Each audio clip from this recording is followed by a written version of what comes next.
Hello दोस्तों, स्वागत है आपका क्वांट विद शुभम में। तो चलिए देख लेते हैं DI नंबर 43। और अगर आपको इसका PDF चाहिए तो आप ज्वाइन कर सकते हैं Telegram channel quant with Shubham. वहाँ सारा PDF आपको मिल जाएगी सीक्वेंस वाइज। ठीक है, फिलहाल आप यहीं से सॉल्व कर लो पॉज करके। ये पहला क्वेश्चन है, ये दूसरा, ये तीसरा, ये चौथा और ये लास्ट क्वेश्चन। ठीक है, तो चलिए देखते हैं क्या कह रहा है क्वेश्चन में। देखिए आपके पास 5 लोग हैं, A B C D और E। ठीक है, उनका डिफरेंस दिया हुआ है एक्सपेंडिचर और सेविंग का। क्लियर।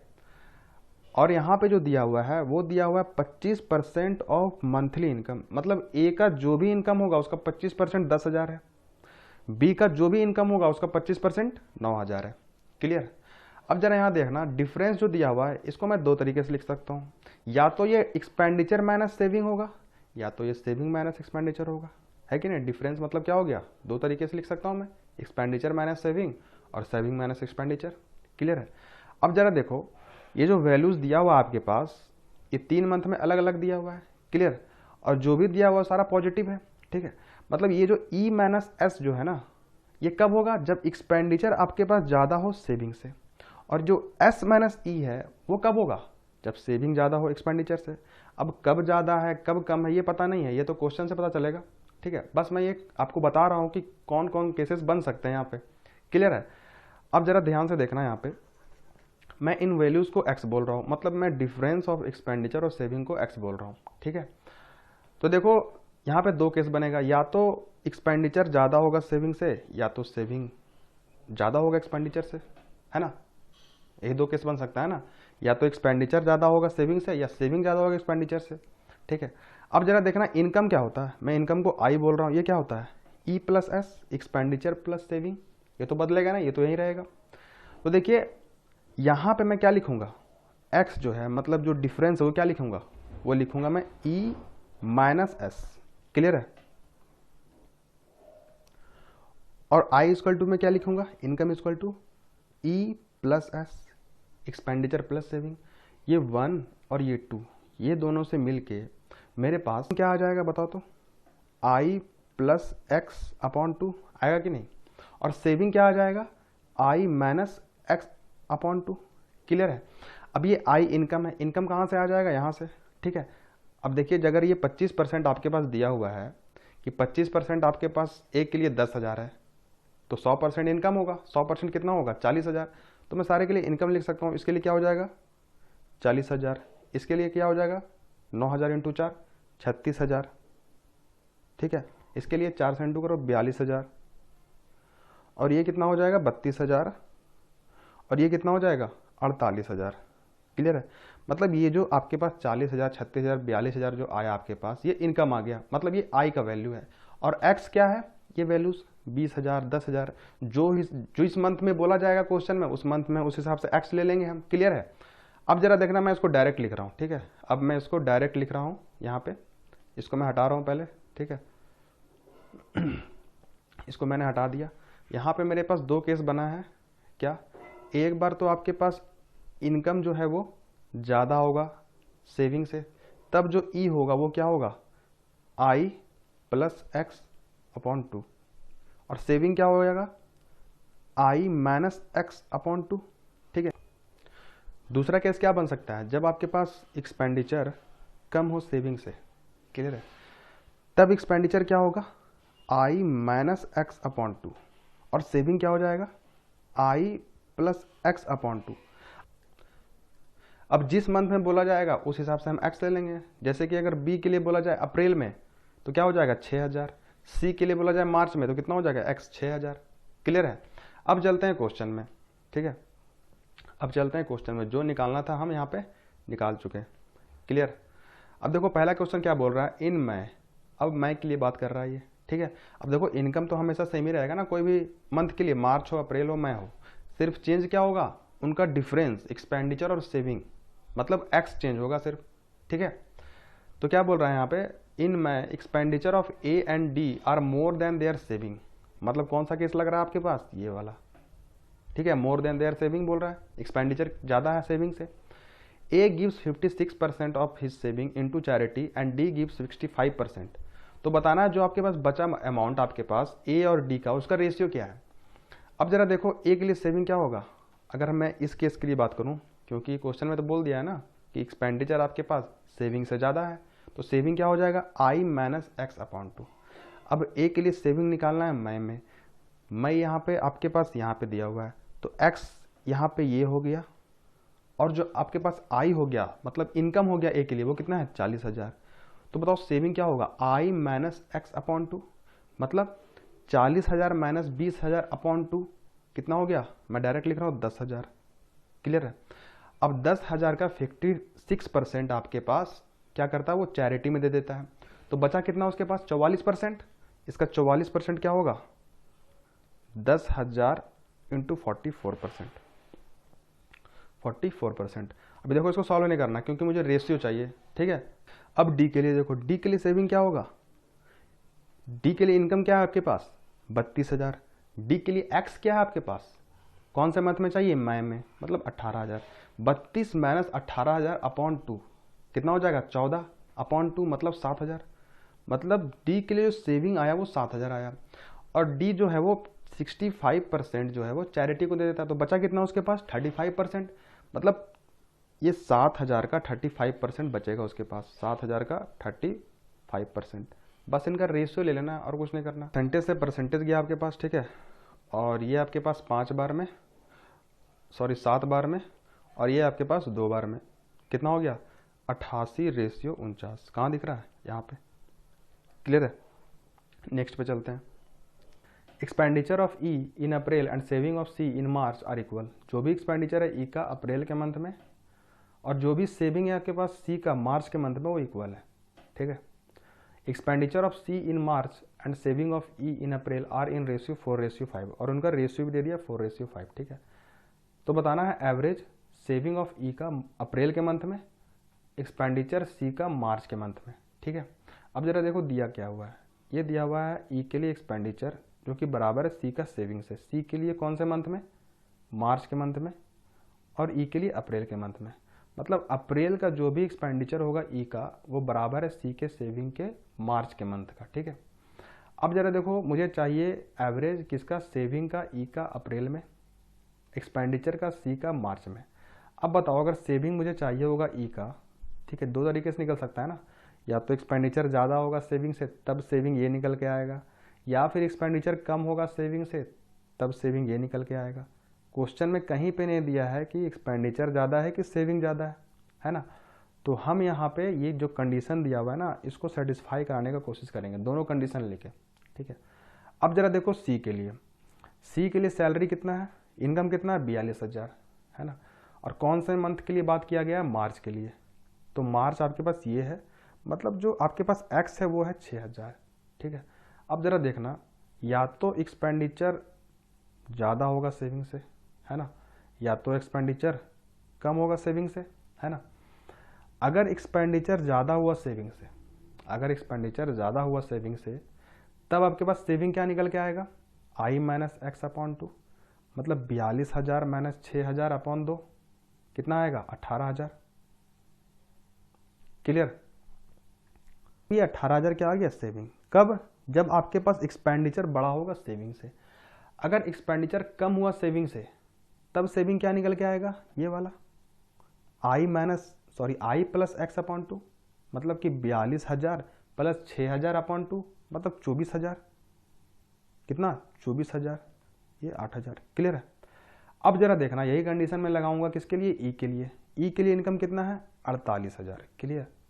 अब 48,000 इनकम है, और ई के लिए मुझे देखना पड़ेगा एक्सपेंडिचर, ठीक है, क्योंकि कंडीशन सेटिस्फाई कराने के लिए मुझे सी के लिए सेविंग चाहिए होगा और ई के लिए एक्सपेंडिचर चाहिए होगा, ठीक है।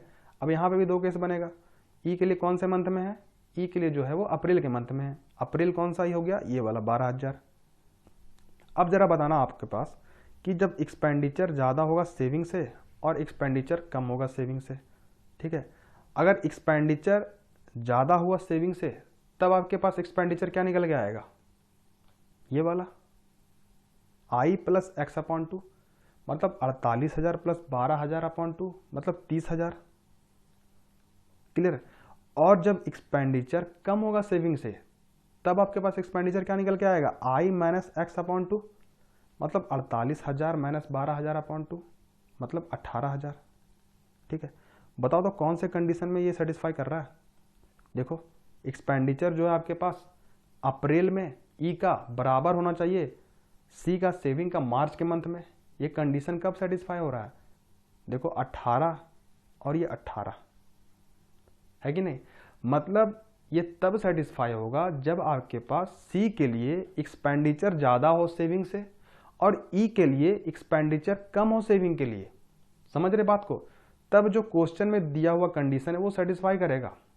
समझ रहे बात को। अब हम निकाल सकते हैं अलग अलग, तब हम निकाल सकते हैं ई के लिए सेविंग और सी के लिए एक्सपेंडिचर। क्लियर। अब मैं हटा रहा हूँ, ठीक है। मतलब मेरे पास ये पता चल गया कि कंडीशन कौन सा लग रहा है। अब मुझे चाहिए एवरेज ऑफ सेविंग ऑफ ई। अगर सेविंग चाहिए ई का, ठीक है, कौन से मंथ में, अप्रैल के मंथ में, तो ये कंडीशन लगेगा। बताओ आपके पास एक्सपेंडिचर 18,000 है और इनकम आपके पास 48,000 है, तो यहाँ से सेविंग क्या निकल के आया, 48 माइनस 18 कितना आएगा, 30,000। और मुझे क्या चाहिए, एक्सपेंडिचर ऑफ सी। कौन सा कंडीशन लगेगा, ये वाला है ना। सेविंग 18,000 है, इनकम 42,000 है, तो एक्सपेंडिचर क्या हो जाएगा आपके पास, 24,000। इसी का तो एवरेज लेना है आपके पास। एक्सपेंडिचर चाहिए सी का, सेविंग चाहिए ई का, और इनका एवरेज 30 + 24 54/2 27,000। ठीक है, क्लियर। मेरे ख्याल से आपको समझ में आया होगा क्यों मैंने ऐसे किया, क्योंकि ये कंडीशन आपके पास क्वेश्चन में दिया हुआ था। ठीक है, कहीं पर ये नहीं बोला गया था क्वेश्चन में कि एक्सपेंडिचर ज़्यादा है कि सेविंग ज़्यादा है। तो मैंने इस कंडीशन को सेटिस्फाई कराया। सेटिस्फाई कब किया, यहाँ पे, और ई के लिए इस पे। क्लियर है। तो चलिए नेक्स्ट पे चलते हैं। In April if only saving of A and D are less than their expenditure. मतलब सिर्फ ए और डी के लिए ये कंडीशन लग रहा है। एक्सपेंडिचर जो है आपके पास ग्रेटर है सेविंग से, या बोल लो सेविंग जो है लेस है एक्सपेंडिचर से। मतलब ये सिर्फ ए और डी के लिए लग रहा है। क्लियर। और बोला है टोटल एक्सपेंडिचर जो भी होगा सारे का टेकन टुगेदर इन अप्रैल, कौन से मंथ में, अप्रैल में, are approx what % of total saving in the same month. मतलब मुझे एक्सपेंडिचर निकालना पड़ेगा अप्रैल में सारे के लिए, सेविंग निकालना पड़ेगा, फिर देखना पड़ेगा। क्लियर है। अब जरा देखो आपके पास क्या दिया हुआ है, ए बी सी डी और ई। ठीक है, मैं सिर्फ ए और डी के लिए बात कर रहा हूँ अभी। ठीक है, इसके लिए कौन सा कंडीशन लगेगा, ये वाला दिया हुआ है क्वेश्चन में। तो ए और डी के लिए जरा एक्सपेंडिचर बताना क्या होगा, आई + x/2। आई कितना है, ए के लिए 40,000 है ना, और x कितना है, कौन से मंथ में निकालना है, अप्रैल के मंथ में। अप्रैल कौन सा, ये वाला। तो 40 + 10/2 25,000। मतलब ए के लिए जो एक्सपेंडिचर आया है वो 25,000 आया। डी के लिए भी यही कंडीशन लगेगा। डी के लिए सैलरी कितना है, 32,000 है ना, और x कितना आपके पास डी के लिए अप्रैल में 8,000। मतलब 32 + 8/2 20,000। मतलब मेरे पास ए और डी के लिए क्या आ गया, एक्सपेंडिचर। और बाकी के लिए कौन सा लगेगा, ये वाला है ना।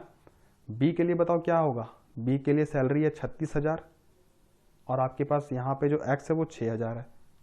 ये वाला लगेगा एक्सपेंडिचर आई - x/2। तो 36 - 6 30/2 15, तो ये आ गया 15,000। सी के लिए उसी तरह आ जाएगा आपके पास 14,000 और ई के लिए आ जाएगा आपके पास 18,000। क्लियर है ना। अब हम सेविंग निकाल लेंगे। ठीक है, अब देखो 40,000 क्या है आपके पास इनकम, 25,000 सैलरी है, तो सेविंग क्या हो जाएगा, 40 - 25 15,000। तो ये 15,000 इसके लिए सेविंग आ गया। इसके लिए आ जाएगा 19,000, इसके लिए आ जाएगा आपके पास 28,000। ठीक है, डी के लिए 32,000 - 20,000 12,000, और ई के लिए 48 - 18 30,000। क्लियर है। अब टोटल जो इनकम आ गया, सॉरी टोटल जो एक्सपेंडिचर आ गया वो कितना आ गया, जोड़ लो। 25 और 15 40, 20 18 14 12 2 92, मतलब 92,000। क्लियर। सेविंग क्या आ गया आपके पास, 30 और 12 और ये 40 19 और ये 104 के।